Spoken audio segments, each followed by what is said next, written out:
Fears are mounting that the Israel-Hamas war could spill over into a full-blown regional conflict. And Israel appears to have no interest whatsoever in de-escalating tensions in the Middle East. Let's turn to Professor Austin Knuppe this morning. Thanks for coming onto our program. Thanks for having me back. It's great to be here. Israeli Prime Minister Benjamin Netanyahu has warned Hezbollah that it should learn from what has happened to Hamas in the recent months of devastation over in Gaza. Professor Knuppe, what might be the consequences of a full-on war with Hezbollah? Well, from the Israeli perspective, it's really a nightmare scenario to have 3 or 4 fronts having to combat an insurgency within the Gaza Strip, combating similar insurgent efforts in the West Bank or the occupied territories, and then also on the northern front with Lebanon.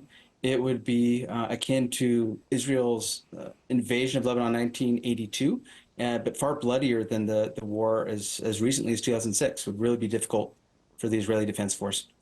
Definitely. And what Washington is so worried about is that the Israeli PM Netanyahu could wage the war on Hezbollah for political gain. Is that so? What do you think?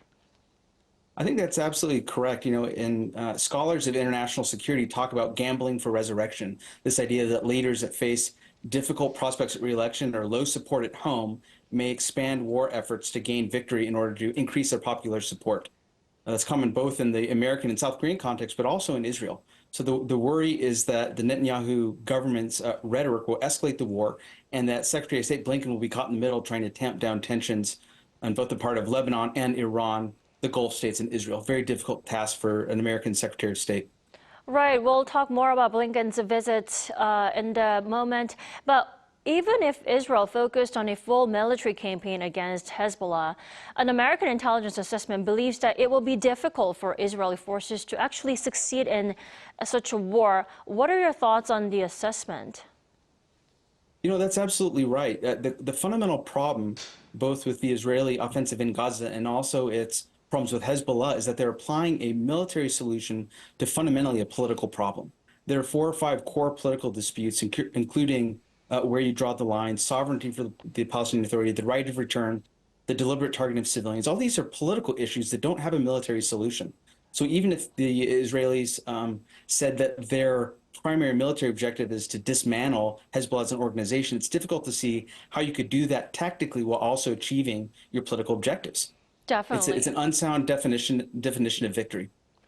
In relation to the previous question, what many officials also fear is that a full-scale conflict between Israel and Lebanon would be worse than the bloodshed that we saw back in 2006 during the Israel-Lebanon war. What do you think? That's definitely the case. Since that time, Hezbollah has increased their capability, both their military capability and arms and tactics. It would involve the deployment of the Israeli Defense Force in South Lebanon. They've mobilized something like 350,000 Israeli soldiers, reservists to fight. It would be a multi-front war. It would affect not only Lebanese civilians, those in communities affected by the conflict, but also Israeli communities that are missing not only family members, but individuals that can contribute to the economy and politics within the state. And so it's a no-win proposition for Israel and Lebanon, let alone Lebanese civilians that live in the south of the country. Professor Knuppe, I'd like to wrap up with U.S. Secretary of State Antony Blinken's 4th visit to the Middle East. He has returned to the region. He's seeking to avert a wider Middle East war. Like I mentioned, this is already his 4th diplomatic mission to the area. Will his trip this time be any fruitful, though? So from a security perspective, we've already seen that Secretary of State Blinken's been able to secure continued cooperation with the Qatari government in operating U.S. Air Force Base in Qatar. So on the security side, that's been a fairly low-key success for the administration. What's incredibly difficult is the goal of trying to balance, prevent an escalation in conflict. Oftentimes these things are accidental, not intentional, and also making progress on one of the key objectives, which is a negotiated settlement between Hamas and Israel in order to release the some 129 hostages still in the Gaza Strip. That should be a core priority. And it's hard to see how the United States can make progress without the assistance of Qatar and perhaps Turkey on that front. Definitely. We should keep in mind that though there are still hostages held in the region. That's correct. Professor Knuppe, thanks so much for joining us this morning. We appreciate it as always. Thanks for your time. Appreciate it.